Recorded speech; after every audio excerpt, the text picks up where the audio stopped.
Hi, this is Gretchen Pontius with my Module 14 case study for EDL 851. So first, summarize the case, who's involved, and what is happening. Who's involved would be myself, Mrs. Pontius, the principal. I'm completing evaluations, and with those evaluations, I'm going to give recommendations to the superintendent of renewal or non-renewal of my teachers. Specifically, I'm evaluating Mrs. Stevens. She is a new hire and she is a struggling teacher right now. So what is happening? During classroom observations, I've noticed that she has trouble engaging students, and classroom management is something else she's struggling with. So after this, I give her some subtle suggestions for improvement. During that post-conference, she becomes irritable and defensive. She didn't want to hear what I had to say about how she could improve that.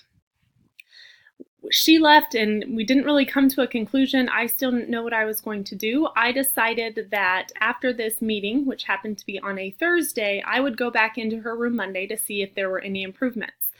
When I went back into her room, another classroom visit on Monday, I didn't see any improvement. I knew I should say something on my way out. I couldn't think of anything good to say, so I just went back to my office and decided that I needed to non-renew her. It wasn't an easy decision. I wasn't excited for it, but that's what I thought needed to happen. I put a note in her mailbox and asked her to come to my room for a meeting, my office for a meeting after school on Tuesday. So after school on Tuesday, she comes into my room. I told her, or I tried to kind of put her at ease. She wasn't having that, so I just gave her evaluation and my recommendation for non-renewal. When that happened, she became angry. She said it wasn't accurate. She said that it was not fair. She blamed me for coming into the room for the students kind of clamming up. She said research does not say classroom achievement needs student involvement. She felt like she didn't always do her best when I was in there, but it makes her angry and she doesn't like it when someone's in the back of her room. She also told me that I didn't offer her any support or anything that could really help her. Besides those subtle suggestions, I didn't give her the support she needed. She said the supervision of the school is what had failed her. On her way out the door, she threatened to take this to court if I decided I still wanted to non-renew her. So legal and ethical issues, what legal and ethical issues are present, these kind of go hand in hand for this scenario, and most of the time they do. If something's usually unethical, it's also not legal. Not all the time, but in this case especially, they do. As far as legal issues go, the students weren't being harmed physically or mentally abused. What's happening though is that their future, those college and career ready skills, life skills, weren't necessarily being taught in this class. So the students were losing out on that. For legal issues also, the district policies on instructional expectations. This district, in my district, have tenure. And so after this year, she would have tenure, but a lot of times there's documentation that needs to go into a teacher being non-renewed. So that could be a district or possibly a state issue. I also think that legally, you need more than one bad evaluation to non-renew someone, and that's also an ethical issue. Is it ethical to non-renew someone after one bad evaluation? Also, a lot of districts, mine included, require some sort of a plan of assistance to help someone if they are struggling, and that was not present here. Also, my district requires that we collect evidence when someone is going to be non-renewed, or just evidence when they're going to be renewed that shows why our decision was made. Ethically, I said that subjective measures were used. Throughout the whole thing, it was, this is what I saw, but I didn't see anything that said any objective data, and data is something else very big there that goes with it. One of the criteria on the evaluation was personality. Just because our personalities don't mesh the best doesn't mean that that's a reason for non-renewal. That's extremely subjective. With that, did I truly attempt to assist her? That's something that it doesn't really seem like that. Is that really ethical to let someone go without trying to help them first? So bias is definitely present in an evaluation, and especially in this one when it's the result of renewal or non-renewal, that's something that should not be, bias should not be there. It should be extremely objective. So what is effective? What is engaged? I need data to support that. That leads me to the problem. There's lots of little problems within this. My personal problem is what she threatened or what she said about taking it to the court, but really the overall problem, what's happening is that a teacher feels she's being unjustly let go due to a principal not providing the necessary assistance, so the support that she needs. That leads me to synthesizing the facts. So what are the facts and what's unknown?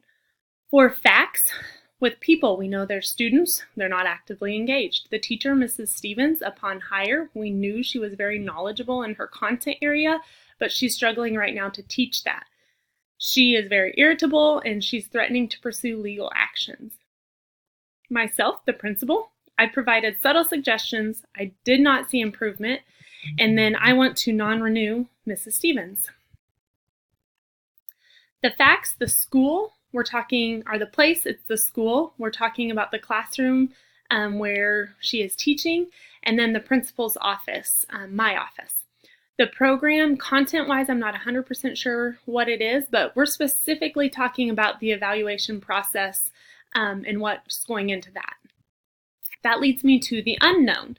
So for the students, I'd like to know if there are behavior patterns with these specific students.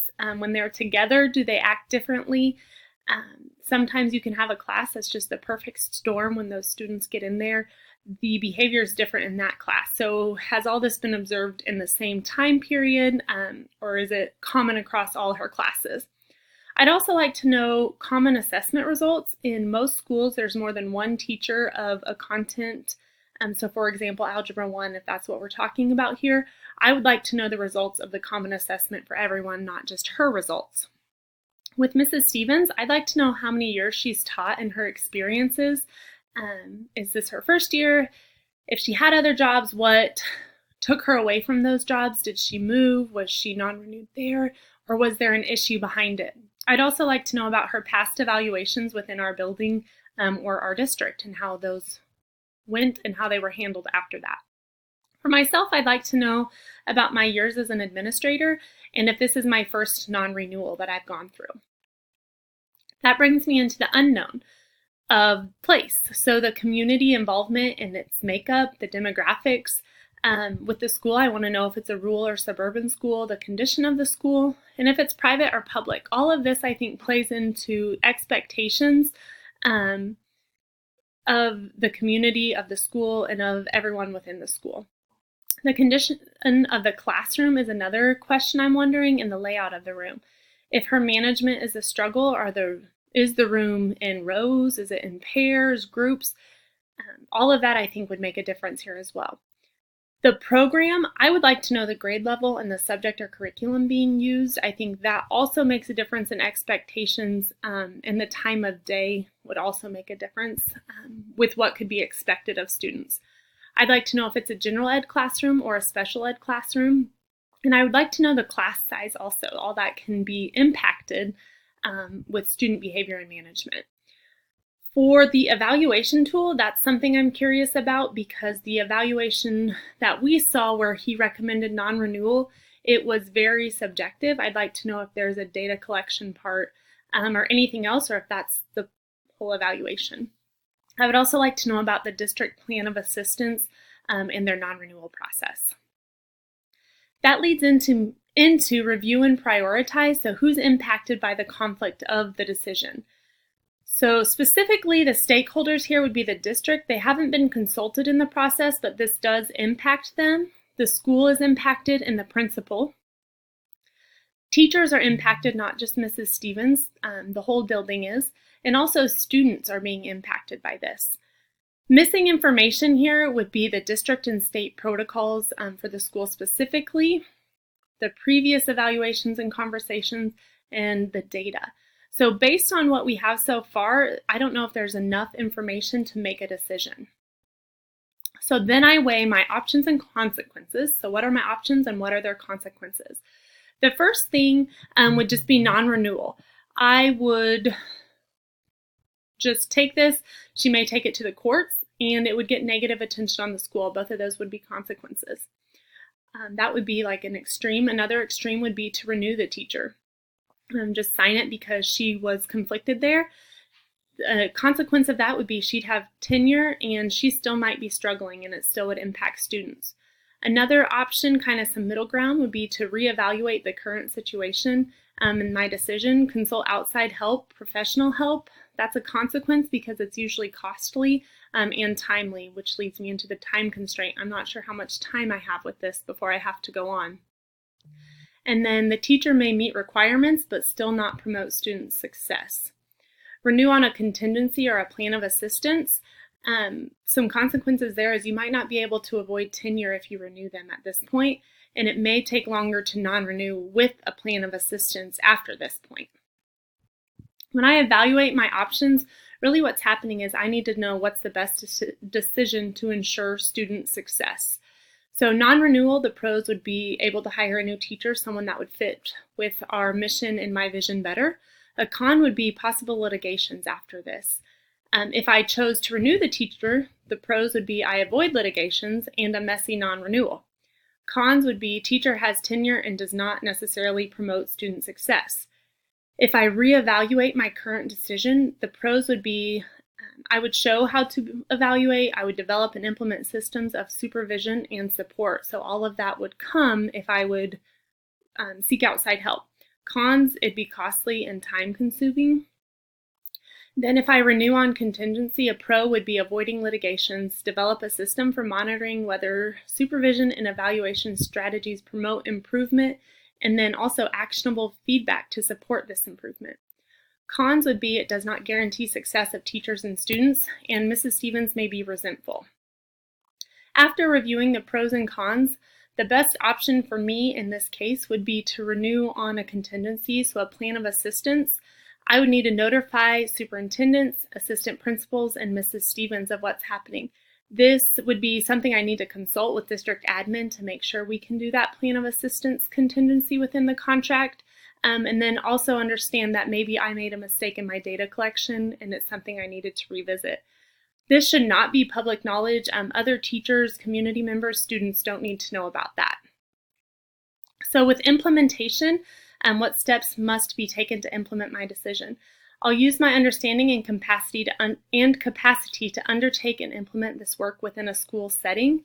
I would inform the superintendent of my decision.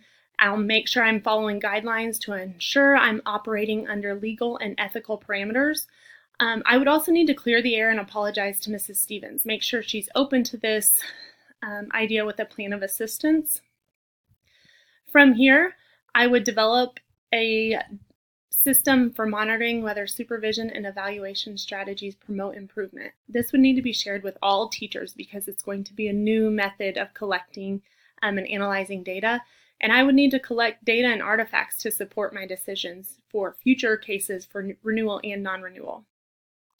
With my plan of assistance for Mrs. Stevens, I would need to get her an academic coach or teacher to assist her. I need to provide actionable feedback to support improvement and also frequent check-ins to make sure that she's doing okay, that I can't help her in any other way, that she's good to go. I also need to make sure that she understands what needs to be done and what would happen if she's not following through with what needs to be done. I need to not be threatening. I just need to inform her what's going to happen. If she's not receptive, she doesn't like these ideas, she doesn't feel that way, then we would have to go on to non-renewal. We can't let the scare of legal actions keep us from doing what's best for our students. If we're truly operating in legal parameters and what's best for our students, that's what needs to be done. Thank you for watching.